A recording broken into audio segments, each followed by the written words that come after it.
published 1639 est, the 8th of January the 2018, updated 1912 est, the 8th of January 2018. So, after all the fuss about video assistance, football took its first tentative step into the 21st century with an FA Cup tie settled by a scruffy set-piece goal, which still managed to inspire debate. It was scored with only 3 minutes remaining, and credited to Brighton's former Crystal Palace striker Glenn Murray, but it was not his affiliation which sparked controversy. As replays were shown on screens around at the Amex Stadium, the Crystal Palace players, staff and fans demanded a review. Glenn Murray came off the bench to snatch a late winner as Brighton beat Crystal Palace 21 in the FA Cup third round. The striker bundled the ball home from near the goal line to ensure Brighton sealed the fourth round clash with Middlesbrough. Murray pictured sending the ball home in the 87th minute to help Chris Hughton's men seal their place in the next round. The 34-year-old stooped low to make some sort of contact as he tried to nudge the ball into the empty net. Murray is congratulated by his Seagulls teammates after scoring the dramatic late winner at the Amex Stadium. Murray could be seen stooping low to make some sort of contact with his body as he tried to ensure a header from centre-half Uwe Waynemeyer made its way into the net.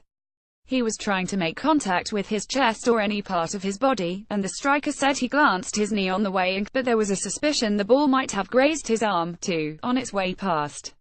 Palace fans quickly grew hopeful there might be an escape route. While in the television studio, the experts studied replays and had to admit it was hard to tell. Somewhere in a compound near Heathrow, Neil Swarbrick, the video assistant referee, was examining the same footage, and there was certainly no clear evidence of a mistake by the officials at the game. On the pitch, Andre Mariner made no move towards his pitchside screen as all eyes at the Amex Stadium turned his way. Murray's goal would stand. Brighton held on to their slender lead for a tense final few minutes. Bakary Sako levelled the scoring at 11 on Monday night following an emphatic strike from long range on 69 minutes. The goalscorer is congratulated by his Palace teammates after briefly drawing his side level in the second half. Sako salutes the travelling Palace supporters after netting the impressive equaliser during the second half. The 29-year-old fired the ball home from long range into the bottom corner of Tim Krul's net to haul Palace level. The whole episode supplied a dramatic climax to an otherwise mundane third-round tie, which was strangely muted considering the simmering ill-feeling between these rival clubs. The crowd was below capacity, with Palace's ticket allocation capped on security grounds, and the two managers made a total of a dozen changes to the teams selected previously in the Premier League. Two-thirds of the changes were made by Brighton boss Chris Hughton, while Roy Hodgson omitted both Wilfried Zaha and Christian Benteke from the Palace squad. Priorities were clear enough. The prospect of a trip to Middlesbrough in round 4 did little to warm the cockles, and both managers seemed relieved to avoid a replay.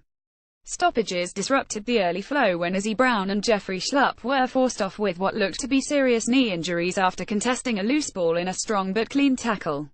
Andros Townsend suffered an ankle injury, was replaced at half-time and went home on crutches. Midfielder Dale Stephens put Brighton in front in the 25th minute following a neat move from Hughton's men. Stephens celebrates with his Seagulls teammates after firing his side 10 ahead early on in the FA Cup third-round clash. Palace defender Timothy Fosu-Mensah, on loan from Manchester United, lays on the floor showing his dejection. Palace's James McArthur and Joel Ward looked disappointed after seeing their side fall behind to Stephens' goal. Stephens pictured firing the ball past goalkeeper Wayne Hennessy at the front post during the opening period. Brighton dominated the first half and were wasteful in front of goal, but took the lead through captain Dale Stephens, who burst into the penalty area onto a pass from Ezequiel Scalotto and drove low past goalkeeper Wayne Hennessy.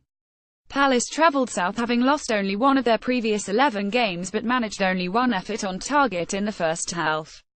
They improved after the interval, and Bakary Sako levelled with a brilliant long-distance strike, fizzed across a slippery surface and perfectly accurate as it flashed past goalkeeper Tim Krul. Moments later, Sako rolled past centre-half Connor Goldson and smashed another effort into the side netting before Brighton responded by creating a cluster of clear chances. Sam Baldock rattled a post and Barham Kyle missed perhaps the clearest opportunity, firing over. An effort from Toma Hemd on the turn was too close to keeper Hennessy, and Baldock accelerated clear of the Palace defence only to miss the target. Sako runs down the left wing as Ezequiel Scalotto tries to stop his opponent from crossing the ball into the area. Plenty of Brighton fans decided to stay away from the Amex Stadium on Monday for the clash against their fierce rivals. Brighton's Sam Baldock vies for the ball with Palace midfielder Johan Cabaye during the early stages of the cup clash. Then came the late winner. Solly March, who excelled with his dead ball delivery, launched a free kick. Waynemire won it in the air and Murray applied the slightest of touches. It had to be Murray, the 34-year-old striker who was on as a late substitute to Sing Palace, where he spent 4 years of his career. The goal came with an element of confusion, but ultimately the technology helped to ensure a correct decision was reached. We were warned, or should that be reassured, this technological advance to VAR would not mean the end of disputed decisions. As for the rest of the recording, the best way swore Brighton assist might be to destroy the tape so no one has to watch it again. Isaiah Brown was forced off with an early injury and was replaced by Baldock in just the 6th minute of the match. There was a huge police presence outside the Amex stadium prior to kick-off between the two rivals on Monday night.